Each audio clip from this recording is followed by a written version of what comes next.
بسم اللہ الرحمن الرحیم۔ زینب ٹی وی کی طرف سے میں آپ لوگوں کے ساتھ بہت ہی پیاری ویڈیو شیئر کرنے جا رہی ہوں کہ حاجت روائی کے لیے جمعہ کی رات کو پڑھیں۔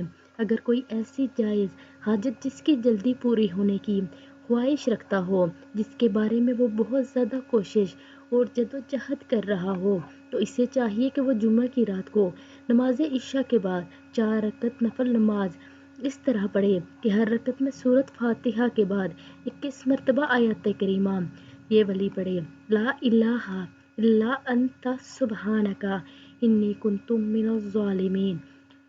نماز سے فارغ ہونے کے بعد 111 مرتبہ آیت کریمہ نہایت توجہ اور یکسوئی کے ساتھ پڑھے، پھر 21 مرتبہ درود پاک پڑھے اور اللہ تعالیٰ سے عاجزی اور انکساری کے ساتھ دعا مانگے۔ بفضل اللہ تعالیٰ سے بہت ہی جلد اس کی حاجت پوری ہو جائے گی۔ تو آپ سب بھی ان کلمات مبارک کو آج جمعے کے دن کو لازمی پڑھیں اور ویڈیو کو آگے لازمی شیئر بھی کریں۔ جزاک اللہ خیرہ۔